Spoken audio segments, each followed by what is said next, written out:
తెలంగాణకు సిరులనిచ్చే సింగరేణి బొగ్గుగని ఆ ప్రాంతవాసులకు శాపంగా మారింది. ఏకంగా 20 మందికి పైగా బలి తీసుకుంది.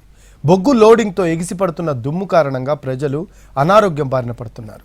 అధికారులకు చెప్పినా పట్టించుకోవడం లేదని వాపోతున్నారు బాధితులు. బొగ్గు లోడింగ్ సెంటర్ను అక్కడి నుంచి తరలించాలని లేదా తమకు పునరావాసం కల్పించాలని కోరుతున్నారు. ఖమ్మం జిల్లా సత్తుపల్లి సింగరేణి ఓపెన్ కాస్ట్ గనుల్లో ఉత్పత్తి అయిన బొగ్గును సుమారు 4 కిలోమీటర్ల దూరంలో ఉన్న క్రషర్ వద్ద డంప్ చేస్తున్నారు. అక్కడ బొగ్గును చిన్న చిన్న ముక్కలుగా చేసి కన్వేయర్ బెల్ట్ల ద్వారా సైలో బంకర్లకు చేరుస్తున్నారు. ఈ బంకర్ల నుంచి బొగ్గును సుమారు 30 మీటర్ల ఎత్తు నుంచి కిందకు రైల్వే వ్యాగన్లలోకి జారవిడుస్తున్నారు. ఈ క్రమంలో భారీగా దుమ్ము ఎగసి పడుతోంది. దీంతో సైలో బంకర్ కానుకుని 90 మీటర్ల దూరంలో ఉన్న అంబేద్కర్ నగర్ కాలనీ వాసులు ఇబ్బందులు ఎదుర్కొంటున్నారు. బంకర్ నిర్మించిన 3.5 ఏళ్ల నుంచి కాలనీలో ప్రతి కుటుంబం అనారోగ్యం బారిన పడిందని వాపోతున్నారు. బొగ్గు లోడింగ్కు బంకర్ను అక్కడి నుంచి తొలగించాలని లేకపోతే పునరావాసం కల్పించాలని డిమాండ్ చేస్తున్నారు.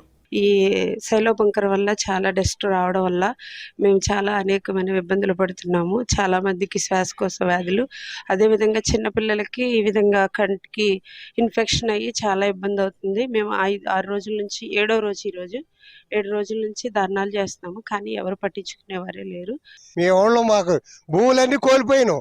భూములు కోల్పోయిన తర్వాత ఓన్లీ ఇండ్లే ఉన్నాయి మా దగ్గర ఇండ్లు కూడా ఇళ్లలో కూడా ఉంటానికి ఆస్కారం లేకుండా ఈ సైలో బంకరు మా ఇండ్ల మీద కట్టి మమ్మల్ని ఈ పొలేసిని మేము చచ్చిపోయే పరిస్థితులు వచ్చినాయి. ఇప్పటి వరకు సైలో బంకర్ కారణంగా కాలనీలో 20 మందికి పైగా మృతి చెందారని, అనేక మంది అనారోగ్య సమస్యలతో మంచాన పడ్డారని అంబేద్కర్ నగర్ కాలనీ వాసులు ఆవేదన వ్యక్తం చేస్తున్నారు.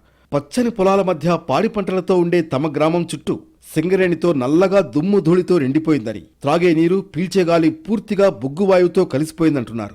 ఫలితంగా వింత రోగాలతో సతమతమవుతున్నామని ప్రజలు కన్నీటి పర్యంతమవుతున్నారు. సైలో బంకర్ సమస్యను మంత్రి తుమ్మల దృష్టికి తీసుకువెళ్లారు అంబేద్కర్ నగర్ కాలనీ వాసులు.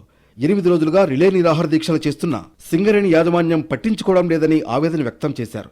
ఎమ్మెల్సీ ఎన్నికల కోడ్ పూర్తయిన తర్వాత గ్రామానికి సింగరేణి అధికారులతో వస్తానని, అవసరమైతే సీఎం దృష్టికి సమస్యను చేరవేసి పరిష్కరిస్తామని హామీ ఇచ్చారు. అయితే తమకు పూర్తి స్థాయిలో న్యాయం జరిగే వరకు రిలే నిరాహార దీక్షలు కొనసాగిస్తామని చెబుతున్నారు బాధితులు.